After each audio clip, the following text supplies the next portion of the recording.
نحمده ونصلي ونسلم على رسوله النبي الأمي الكريم وعلى آله وأصحابه وأزواجه وذرياته أجمعين اما بعد گنج بخش فیض عالم مظہر نور خدا ناقص آرا پیر کامل کامل آرا رہنما حضرت خواجہ خواجگان خواجہ معین الدین چشتی اجمیری رحمۃ اللہ تعالیٰ علیہ کا حضور سیدی و سندی و مرشدی حضرت داتا گنج بخش علی حجویری رحمۃ اللہ تعالیٰ علیہ کی بارگاہ میں ایک انتہائی مختصر اور جامع نذرانہ عقیدت و محبت جو حضور فیض عالم داتا گنج بخش رحمۃ اللہ علیہ کی عظمت و شان اور آپ کے تعارف کو رہتی دنیا تک پوری دنیا کے عارفین کے لیے، سالکین کے لیے، اولیاء کے لیے، زائرین کے لیے، محبین کے لیے، متوسلین کے لیے، قیامت تک کے لیے حضور فیض عالم کے فیض کا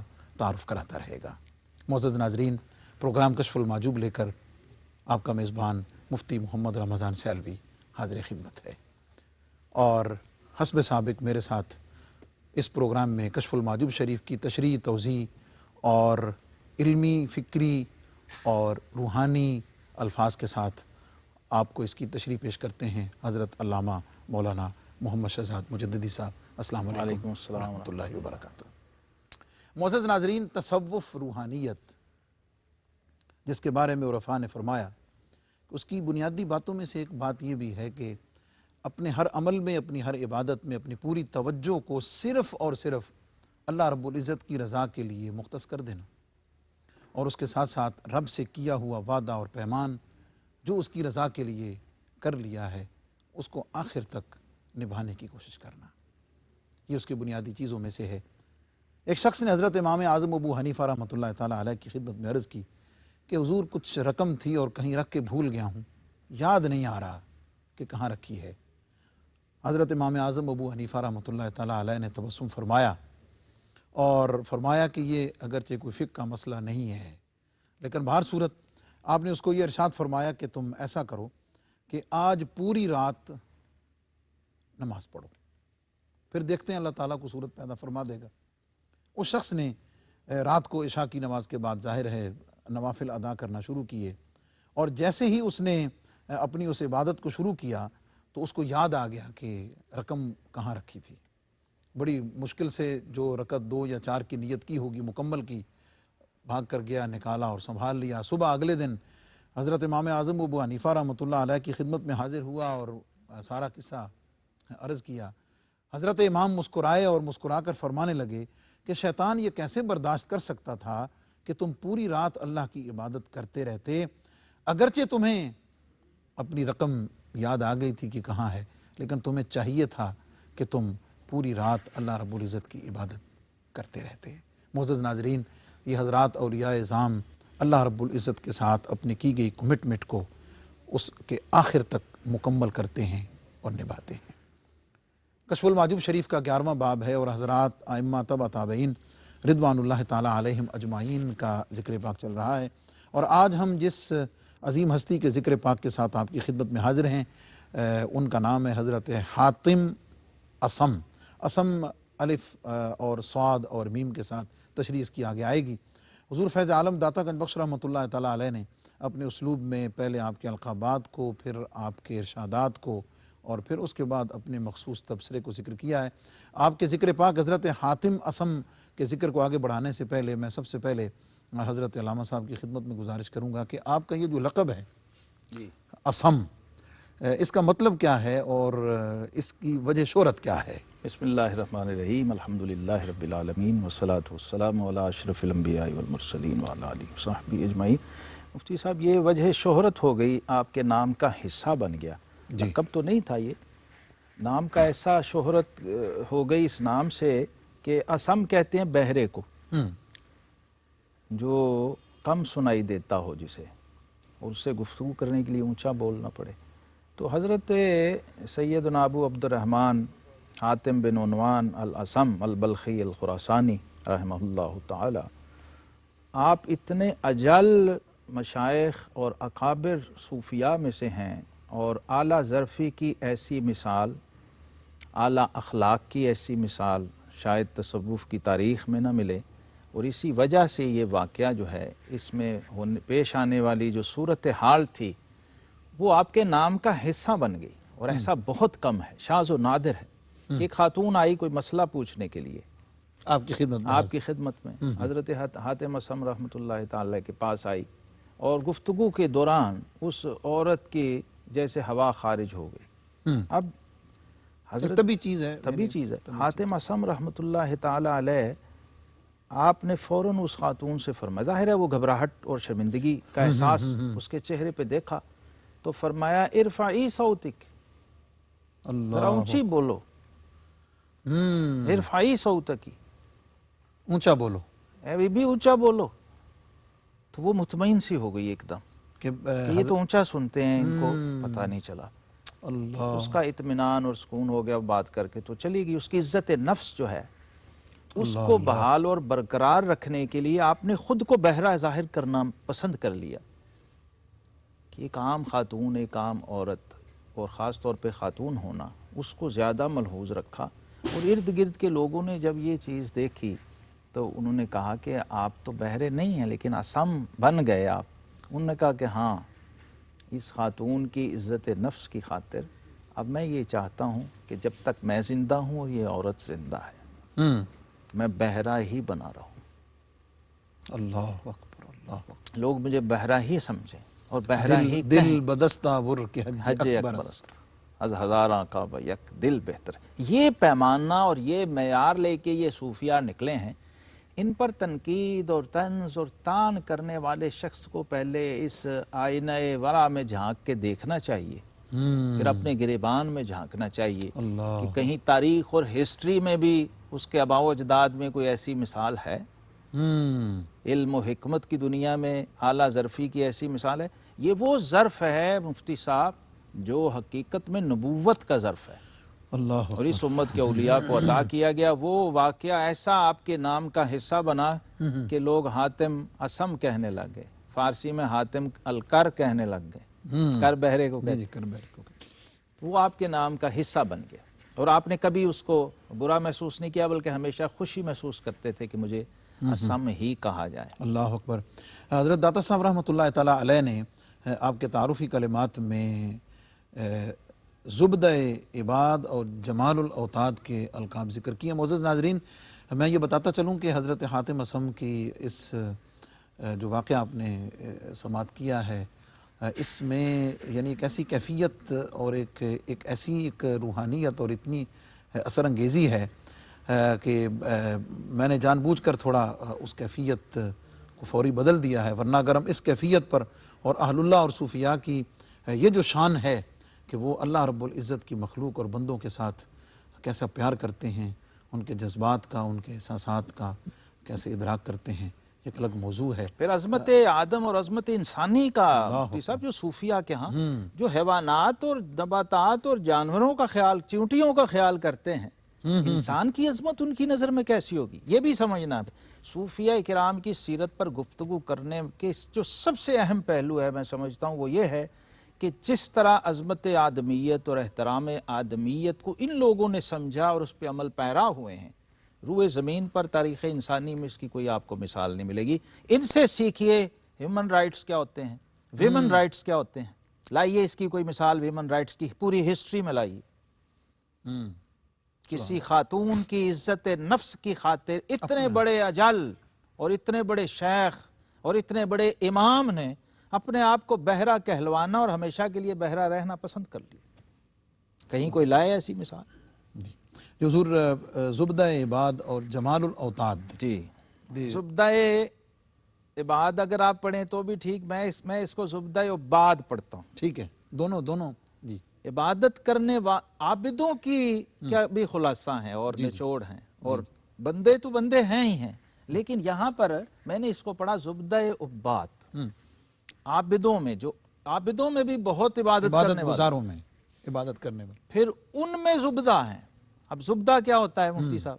جی یہ ہمارے دیہات والے زیادہ انجوائے کر سکتے ہیں جن کو اس کا تجربہ ہے کہ خود دودھ ابالنا، پھر اس دودھ کو جمانا دہی بنانے کے لیے، اور پھر اسے بلونا اور وہ چاٹی میں ڈالنا، اور پھر اس میں سے زبدہ نکالنا۔ تو حاصل خلاصہ نچوڑ اور وہ جو مکھن اور ملائی ہم نکالتے ہیں اتنی ایفرٹ کے بعد دودھ میں سے جا کر، اس کو زبدہ کہتے ہیں۔ حضور داتا صاحب رحمۃ اللہ تعالی یہاں فرما رہے ہیں کہ امت کے تمام اکابر اجلہ صوفیاء جن کا ہم ذکر کر رہے ہیں، اگر وہ دودھ ہیں تو یہ اس دودھ کا حضرت مکھن۔ حاتم اسم اس کا مکھن ہے۔ اللہ اندازہ کر لیجئے کیا شان اور کیا مقام ہوگا۔ اور داتا صاحب رحمۃ اللہ تعالی علیہ نے کس طرح ان کی پوری شخصیت کو، ان کی سوانح کو، ان کے احوال و کیفیات کو دو لفظوں کے اندر بند فرمایا ہے ہمیشہ کی طرح، جیسے ان کی کرامت ہے کہ عبادت میں ان کا ذوق اس درجے کا ہے اللہ کی بندگی میں کہ ارد گرد کے لوگ جو صوفیاء ہیں، اہل حال ہیں، اولیاء ہیں، وہ بھی اس پر رشک کرتے ہیں۔ عبادت کا ذوق اس درجے کا۔ حاتم اسم رحمۃ اللہ تعالی علیہ، آپ کو ایک شخص نے دعوت دی، آیا کہ حضرت میری دعوت قبول فرما لیں۔ آپ نے کہا میں تو نہیں جاتا ہوں دعوتوں میں۔ اس نے بڑے منت سماجت کر کے، تو آپ نے فرمایا اچھا بس سنت ہے آپ قبول کر لیں۔ کہا بھی ٹھیک ہے پھر میں قبول کروں گا، لیکن میری شرط ہوگی۔ ان کا جی بتائیں۔ ان کے جو میرا دل چاہے گا میں کھاؤں گا، جو میرا دل چاہے گا، جہاں میرا جی چاہے گا میں بیٹھوں گا، یہ تمہیں منظور ہے؟ اس نے کہا جی مجھے بسم اللہ، آپ میری دعوت کو۔ دعوت ہو گئی جناب، بہترین کھانے اور بہترین لوگ اور روسا اور معززین شہر جمع ہیں۔ حضرت حاتم اسم رحمۃ اللہ بھی تھوڑی دیر بعد پہنچے، تو انہیں دیکھا استقبال کے لیے حضرت صاحب آ گئے، ملا، کہا بھئی تمہارے ساتھ وعدہ تھا ہم آ گئے، تو ماشاءاللہ ہماری حاضری ہو گئی۔ انہوں نے کہا ٹھیک ہے، تو ان کا آئیں، انہوں نے کہا نہیں ہماری میرے سے شرط تھی کہ میں جہاں چاہوں گا بیٹھوں گا۔ ان کا ٹھیک ہے۔ وہ جا کے لوگوں کی جوتیوں میں بیٹھ گئے، جہاں لوگوں نے جوتے اتارے تھے وہاں بیٹھ گئے۔ اس نے آ کے بہت منت سمجھ کر نہیں میری تمہاری شرط تھی۔ پھر جب کھانا دسترخوان پہ لگا، ان کا حضرت آپ کھانا لگ گیا، آ جائیں۔ دسترخوان پہ لوگ بیٹھے، انواع و اقسام کے کھانے طعام لگے، آپ بھی آ کے بیٹھے دسترخوان، اپنی گودڑی میں ہاتھ ڈالا اور ایک خشک روٹی کا ٹکڑا نکالا اور اس کو چبانا شروع کیا۔ اللہ تو اس نے کہا حضور، فرمایا بھئی میں نے شرط کی تھی کہ جو میں چاہوں گا کھاؤں گا، تو مجھے کھانے دو، میں کھا رہا ہوں۔ جب پوری محفل مکمل ہو گئی تو حاتم اسم رحمۃ اللہ علیہ نے فرمایا اب ایک انگیٹھی لائی جائے۔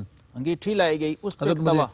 بریک کا بار بار کہا جا رہا ہے، ہم اس کو مکمل کریں گے معزز ناظرین حضرت حاتم اسم رحمۃ اللہ تعالیٰ علیہ کے ذکر پاک کو، لیکن ایک مختصر سے وقفے کے بعد۔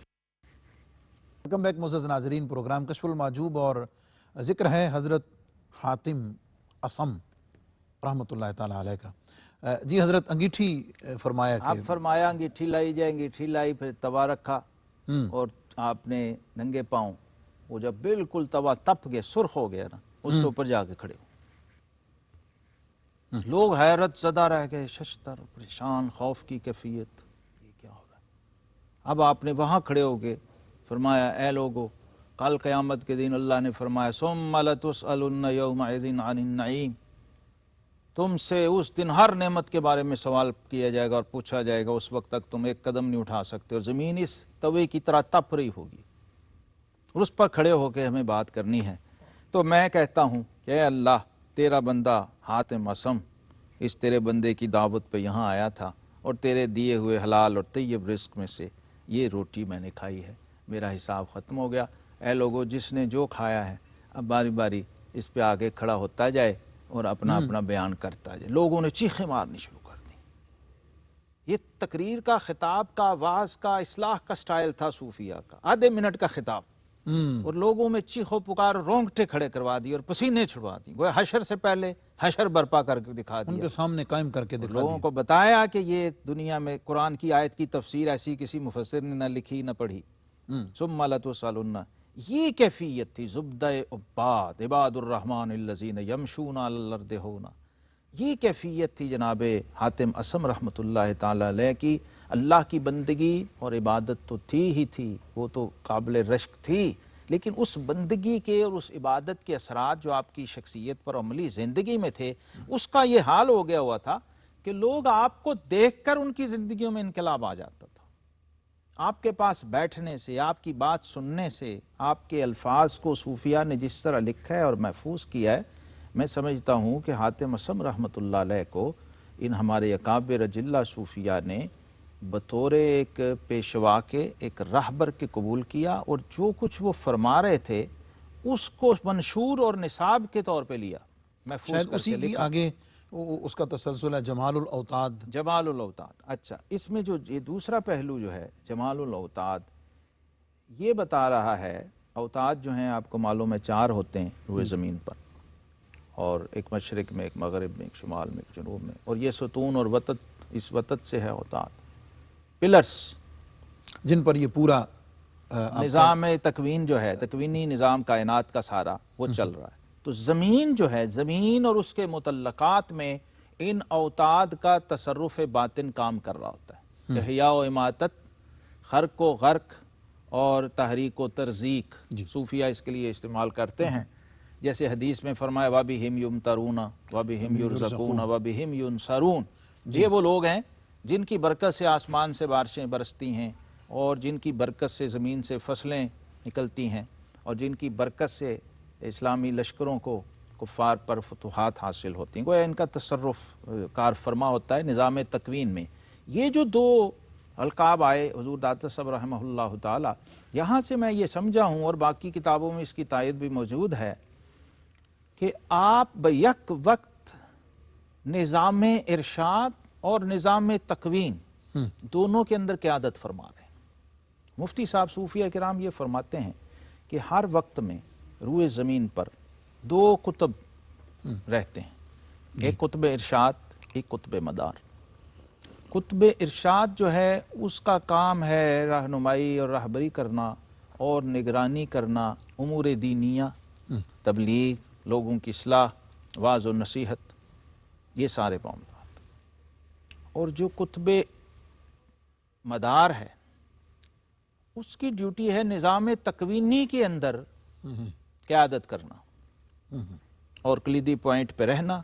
اور یہ جو ہم سنتے ہیں ابدال، اوتاد، نجبا، نقبا، یہ سب اس کے تابع، اور اس کا جو نظام ہے، ڈپارٹمنٹ ہے اس کا تکوینی، یہ سب آگے اس کے عہدے داران ہیں اور اس کے ورکرز ہیں، اس کی لیبرز ہیں، اور آگے کام کو چلانے اور چلوانے والے ہیں، انہی کے ذریعے آگے سلسلہ چلتا ہے۔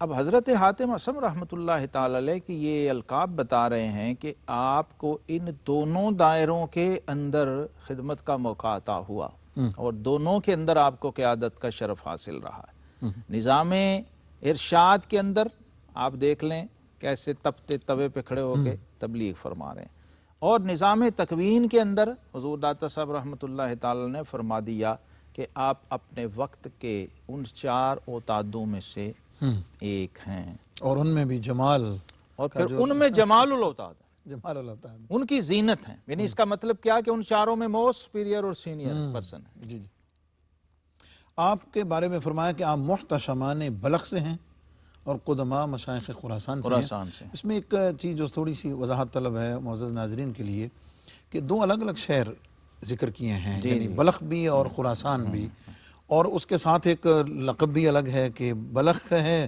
تو اس کے محتشم ہیں، اور خراسان کے قدماء مشائخ تھوڑی سی اس میں یہ ہے، ہاں بالکل، یہ فوری پڑھنے والا جو ہے یہاں یہی اس کی کیفیت ہوگی جو آپ نے فرمائی۔ تو اصل بات یہ ہے کہ خراسان صوبہ ہے، بلخ شہر ہے، جیسے پنجاب صوبہ ہے، لاہور شہر ہے۔ تو خراسان کا سب سے، یعنی جو کہہ لیں کہ عروس البلاد شہر تھا وہ بلخ تھا۔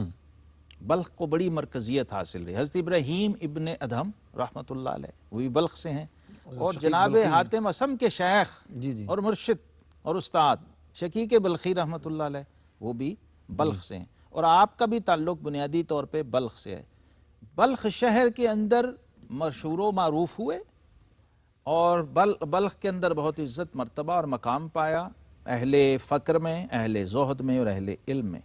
اور خراسان کے اندر چونکہ یہ بات ہو رہی ہے 2 صدی ہجری کی اور 3 صدی ہجری کی، تو اس دوران ظاہر ہے یہ قدماء کا دور ہے، تبع تابعین کی بات ہو رہی ہے۔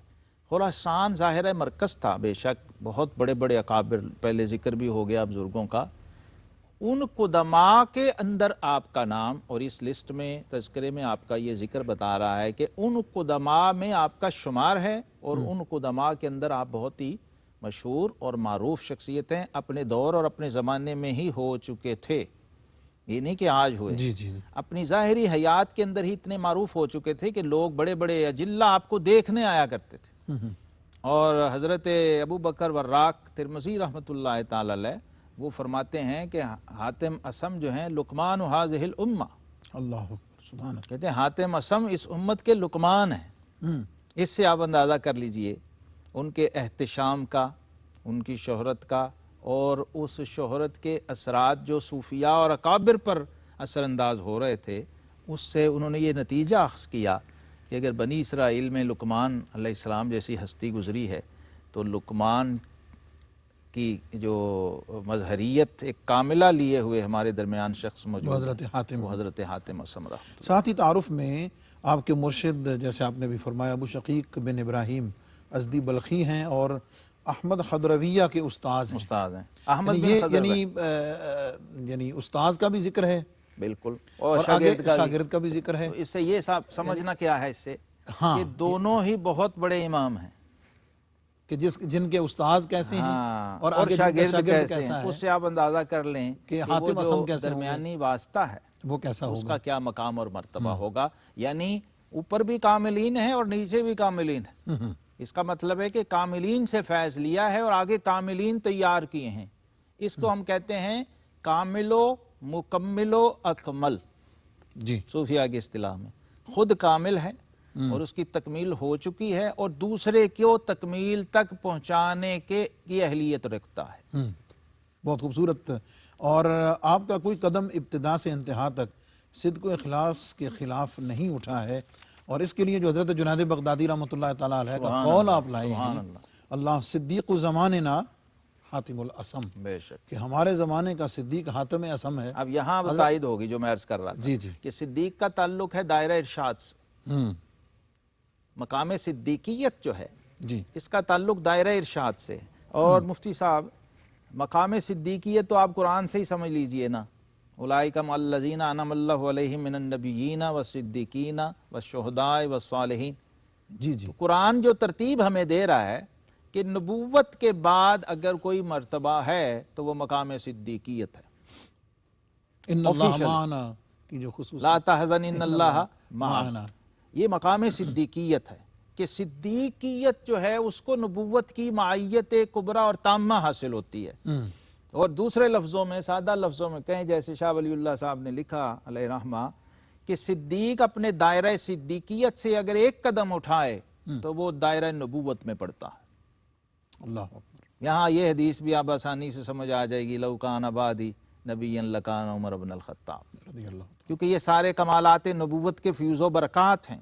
تو جو لوگ دائرہ صدیقیت میں جاتے ہیں ان کا یہ مرتبہ ہوتا ہے. اب چونکہ نبوت ختم ہے، انا خاتم النبیین ولا نبی بعدی، آقا کریم علیہ السلام نے فرما دیا، لیکن کمالات نبوت ختم نہیں ہیں.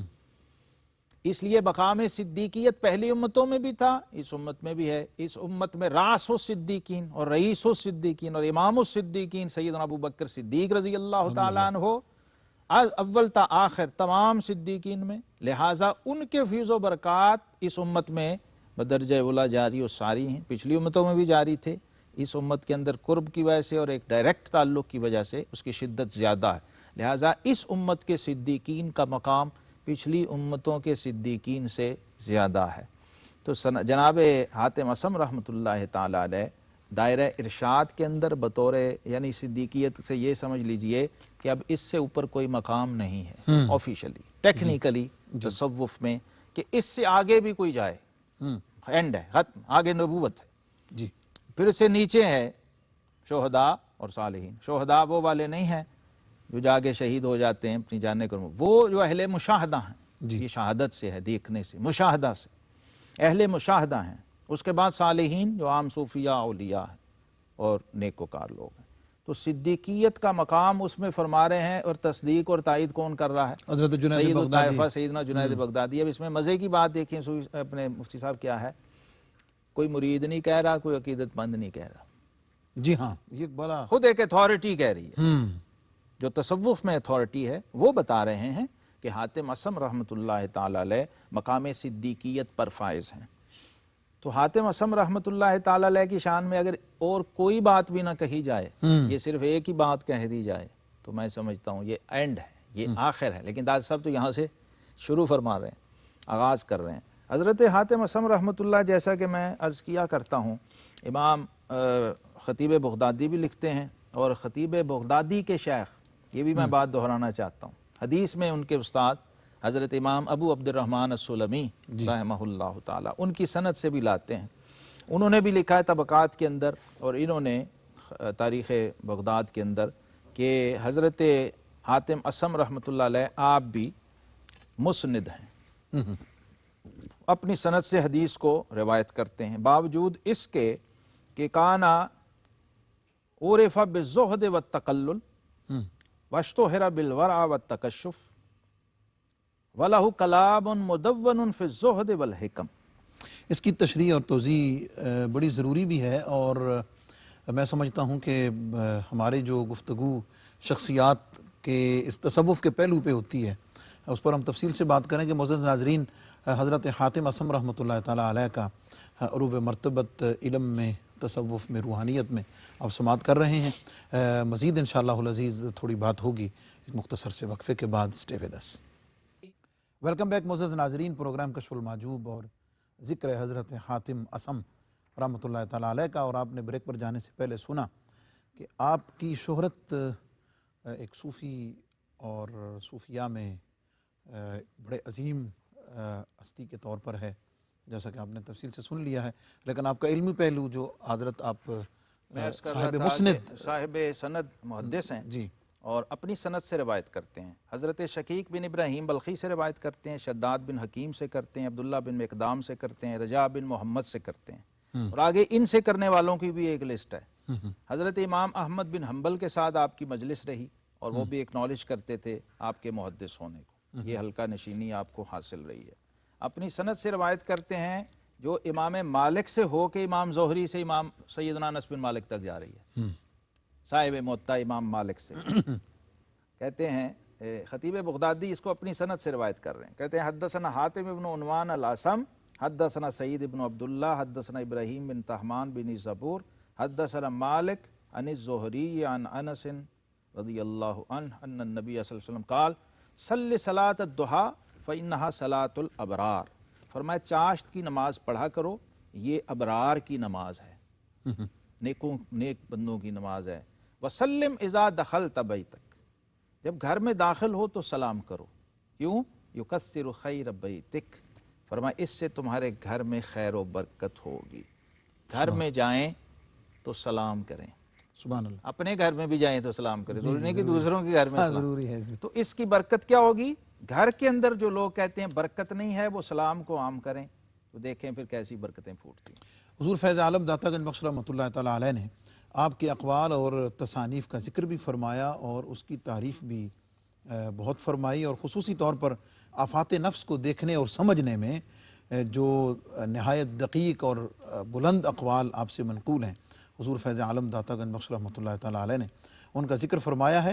اور یہ میں بتاتا چلوں کہ حضور فیض عالم داتا گنج بخش رحمۃ اللہ علیہ نے آپ کے قول ذکر کیا ہے، اور اس قول کے ضمن میں جو درجہ استقامت ہے اس سے آیہ کریمہ قرآن کریم کی جو ہے ان الذین قالوا ربنا اللہ ثم استقاموا، اس سے دلیل پکڑتے ہوئے قول بھی میں پڑھ دیتا ہوں، اور اس کا ترجمہ بھی ہو جائے گا، اور اس کا جو نچوڑ اور خلاصہ حضور فیض عالم داتا گنج بخش رحمۃ اللہ تعالیٰ علیہ نے نکالا ہے، وہ یہ فرماتے ہیں کہ وہ اگر کھانے، کلام کرنے اور دیکھنے سے تعلق رکھتا ہے، تین چیزیں آپ نے ذکر فرمائی ہیں، اور بحث کے بعد حضور فیض عالم جو ہیں آپ نتیجہ یہ نکالتے ہیں کہ اگر تو اپنی خواہش اور حرص سے کھائے تو اگرچہ کسب حلال سے ہی کھائے لیکن یہ شہوت عقل ہے، اور اگر تو اپنی نفسانی خواہشات کے ماتحت کلام کرے اگرچہ وہ جھوٹ نہیں ہے لیکن وہ شہوت لسانی سے ہے، اور اگر تو اپنی خواہشات نفسانی سے دیکھتا ہے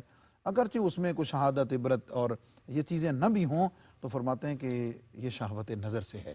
یہ نتیجہ حضور فیض عالم نے نکالا، اور قول یہ ہے شہوت ثلاثۃ، شہوت فی العقل و شہوت فی الکلام و شہوت فی النظر، اور ہدایت فرمائی کہ فاحفظ العقل بالثقۃ واللسان بالصدق والنظر بالعبرۃ۔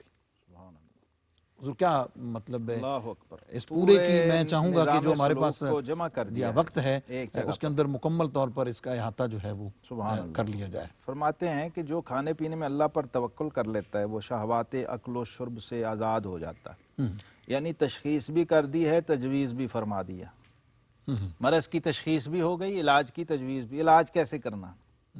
کھانے پینے میں اللہ پر توکل کر لیتا ہے وہ شہوات عقل و شرب سے آزاد ہو جاتا ہے، اور جب بات کرنے میں راست گوئی کا پابند ہو جاتا ہے وہ شہوات کذب سے آزاد ہو، یعنی اپنے آپ کو باؤنڈ کر لے کہ میں نے رزق اللہ کے توکل پر حاصل کرنا ہے، اس میں سے اپنے آپ کو بھی نکال دے، اپنی ایفرٹ کو بھی نکال دے، اپنی خواہشات کو بھی نکال دے، اور یہ جو میئرمنٹس اور پیمانے ہوتے ہیں اور لمبے چوڑے پروگرام ہوتے ہیں وہ بھی نکال دے، کیونکہ وما من دابۃ فی الارض الا علی اللہ رزقھا، یہ اللہ کی ذمہ ہے۔ اور یہ بھی ہر بندے کو، مسلمان مومن کو، اس کا عقیدہ ایمان ہونا چاہیے اور اس کا عمل بھی ہونا چاہیے کہ جس طرح حضور غوث پاک رضی اللہ عنہ فرماتے ہیں کہ کوئی شخص اپنی موت ڈھونڈنے کبھی نہیں جاتا، موت خود اس کو ڈھونڈ کے آتی ہے۔ اللہ فرمایا اسی طرح رزق تمہیں ڈھونڈ رہا ہوتا ہے، تم رزق کے پیچھے کیوں بھاگ رہے ہو؟ رزق تمہاری تلاش میں۔ توکل کا تعلق اس سے ہے کہ آپ کا تعلق باللہ جو ہے وہ سبب سے مسبب کی طرف چلا جائے۔ رزق تو اس نے دینا ہے، لیکن اپنے آپ کو نکال دیں بیچ میں سے، اپنی ایفرٹس کو، دنیاوی سارے معاملات کو۔ اس میں یہ وضاحت ضروری ہے کہ اپنی اس ایفرٹ کو جاری رکھے۔ ظاہر ہے ایفرٹ کو جاری رکھنا ہے، لیکن اپنے یہ نہیں آپ سمجھنا کو اپنا رازق نہیں سمجھنا، یعنی یہ نہیں سمجھنا کہ یہ میں کر رہا ہوں میں تو کر مل رہا ہوں رہا تو ہے۔ مل رہا ہے، اور یا اس وجہ سے مل رہا ہے، یعنی سادہ لفظوں میں کہہ لیں کہ اپنے روزی کے اڈے کو اپنا رازق نہ سمجھیں۔ سبحان اللہ، بڑی خوبصورت بات۔ اپنے جاب کو، اپنے جو بھی کام سورس ہے کو، جو آپ بھی کا، سورس آف انکم ہے، وہ سورس ہی ہے، وہ رازق نہیں ہے۔ رازق نہیں وہ جو رازق ہے اور رزاق ہے، خیر الرازقین، وہ سورس کوئی بھی بنا سکتا ہے۔ یہ آپ نے عقیدہ اور ایمان رکھنا ہے، جی جی۔ یہ نہیں کہ بس یہی اسی سے ہی ہونا ہے اور پھر کسی سے کچھ نہیں ہونا۔ جب یہ صوفیہ کا میسج سمجھ آئے گا نا، سکون بھی آ جائے گا، اطمینان بھی آ جائے گا، تسلی بھی ہو جائے گی۔ یہ جو بھاگ دوڑ نفسا نفسی مچی ہوتی، سب کچھ ٹھنڈا اور سکون میں آ جاتا ہے بندہ، ورنہ لاکھوں کروڑوں کما کے بھی بعد میں عدالتوں میں دھکے کھا رہا ہوتا ہے اور ذلیل و خوار ہو رہا ہوتا ہے، کہیں پھنسا ہوتا ہے۔ تو جب حلال کی تمیز ہوگی تو فرمایا پھر کیا ہوگا؟ کھانے پینے میں حلال کی جب تمیز ہو جائے گی اور جب گفتگو میں آ جائے گا تو سچ کی اپنے اوپر پابندی لگا دے کہ میں نے سچ بولنا ہے، سچ کہوں گا اور سچ کے سوا کچھ نہیں کہوں گا، تو پھر کیا ہوگا؟ وہ شہوت کا ایلیمنٹ اس میں سے نکل گیا، باؤنڈ کر لے اپنے آپ کو۔ اور صدیقیت ہے ہی یہی کہ غار ثور کی طرف مکہ سے ہجرت کے سفر میں بھی لسان صدق جو ہے وہ صداقت پہ اور صدیقیت پہ قائم رہی ہے۔ اتنے اہم اور اتنے کانفیڈینشل معاملے میں بھی جب سامنے سے آنے والے نے پوچھا کہ ابو بکر تیرے ساتھ کون ہے، تو فرمایا رجل یہدینی السبیل، راز بھی رکھنا تھا اور بات بھی غلط زبان سے نہیں نکالنی تھی، تو فرمایا یہ میرا راہبر ہے، میرا رستہ دکھانے والا ہے، آقا کریم علیہ السلام۔ تو یہ ان چیزوں کو، یہ ٹیکنیک ہے مفتی صاحب، پوری سائنس ہے، یہ سیکھنی پڑتی ہے۔ جی ہاں، ظاہر ہے۔ ان صوفیاء سے، ان بزرگوں سے، ان کی تعلیمات سے پھر کیا ہوگا؟ وہ شہوت کا ایلیمنٹ نکل گیا۔ اور آنکھ سے دیکھتے وقت راستی ملحوظ رہے، آنکھ سیدھی جائے اور غلط ٹیڑھی نہ ہو، ما زاغ البصر وما طغیٰ کا فیض آ رہا ہو، تو پھر دیکھیے کیا برکتیں ہوتی ہیں۔ جائز اور ناجائز اس کو پتہ ہو کہ یہ میری لیمٹ ہے، میری نظر کی حد، اس سے آگے تجاوز نہیں کرنا، تو وہ شہوت چشم سے، شہوت نظر سے آزاد ہو جاتا ہے۔ ایک تو بہت بڑا کریڈٹ یہ ہے، اور یہ بہت بڑا میں سمجھتا ہوں اسلامک سائنٹیفک فارمولا ہے، یہ جو دے دیا کہ آنکھ کا استعمال، میں اکثر جگہوں پہ پروگراموں پہ کہتا ہوں لوگوں یہ کانوں کی بھی تربیت چاہیے، زبان کی بھی تربیت چاہیے، آنکھ کو بھی تربیت چاہیے، ایسے کام نہیں ہوگا۔ وہ ان صوفیہ کرام، ان مربیین سے سیکھیے۔ اور پھر کہتے ہیں حقیقت توکل یہ ہے کہ اپنا رب حقیقی دل و زبان سے اپنے رب حقیقی کو جانیں اور اس پر اسے استقامت حاصل ہو، اس وقت اس کی عبادت بھی اخلاص اور راستی سے ادا ہوگی۔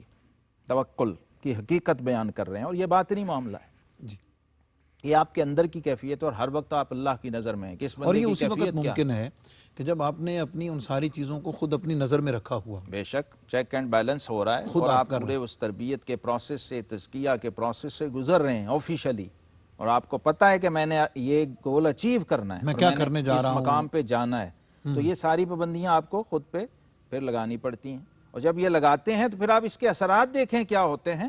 وہ فارمولہ ایک ہے لیکن آپ کی دینی اور دنیاوی تمام سیٹ اپ کے اوپر وہ حاوی ہو جاتا ہے، اور آپ حیرت انگیز نتائج دیکھتے ہیں، جیسا کہ ہمارے آج سائنسی ایجادات کے اندر یہ کہا جاتا ہے۔